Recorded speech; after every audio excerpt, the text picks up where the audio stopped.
তিনি সেই জায়গায় ইচ্ছাকৃতভাবে এই বিব্রতকর এবং অস্বস্তিকর পরিস্থিতিটা তৈরি করেছেন। এবং আপনারা যে ভিডিওটা দেখেছেন যে এখানে একটা হাতাহাতির ঘটনা হচ্ছে, এটা কিন্তু আমি চলে আসার পর। তাহলে তাদের এরকম একটা ইল ইন্টেনশন ছিল বিধায় তারা সেখানে, তারা যে হাতাহাতি করেছে ওইখানে সবাই কিন্তু 4টা প্রাইভেট ইউনিভার্সিটি স্টুডেন্টরা ছিল।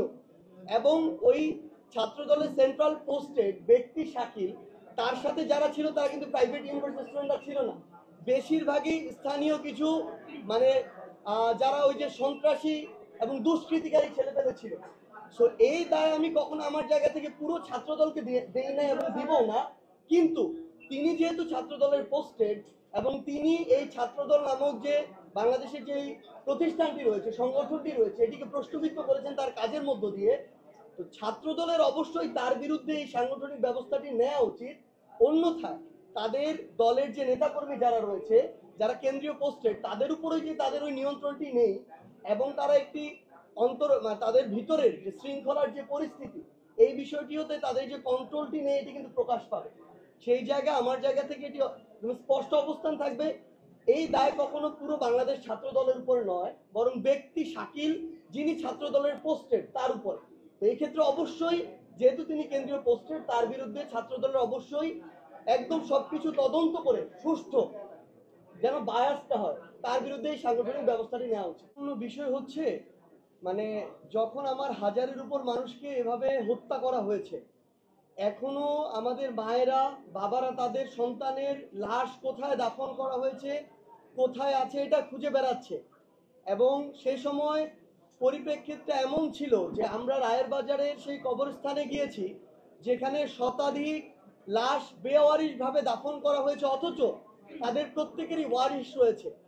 আমাদের সামনে 2 জন মা, শহীদের মা, অঝরে কান্না করছেন।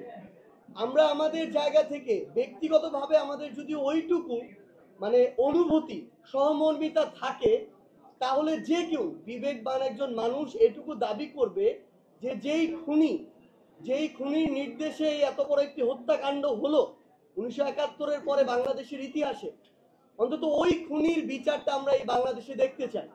আমি শুধু আমার ওই শহীদের মা যে কথাটি বলেছেন, আমি সেই কথাটি আমার মুখ দিয়ে আপনাদের সামনে তুলে ধরেছি পুরো বাংলাদেশের কাছে।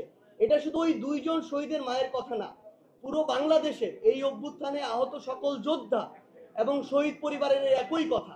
এবং এটি আসলে আমরা জানি না যে আমাদের যে রাজনৈতিক দলগুলো রয়েছে, নির্বাচন কেন্দ্রিক একটা শব্দ আসলে কেন তারা শুধু নির্বাচন পিছানোর ভয়টা করে, কেন শুধুমাত্র আমাদের মাথায় একটা নির্বাচন হবে, আমরা দ্রুততম সময়ের মধ্যে ক্ষমতায় যাব, এই চিন্তাটা কেন কাজ করে। বরং আমি মনে করি যে আমাদের প্রত্যেক রাজনৈতিক দল যারা রয়েছে তাদেরও অন্তর্বর্তীকালীন সরকার এবং সংশ্লিষ্ট যে মন্ত্রণালয়, আইন ও বিচার বিভাগ সম্পর্কিত মন্ত্রণালয়, স্বরাষ্ট্র মন্ত্রণালয়কে এই বিষয়ে প্রত্যক্ষ পরোক্ষভাবে একটা চাপ দেওয়া উচিত যে আমরা তো আমাদের এই শহীদ পরিবার, আহত যোদ্ধা এবং আন্দোলনকারীদের কাছে যেতে হবে, নির্বাচনের পূর্বেও তো যেতে হবে।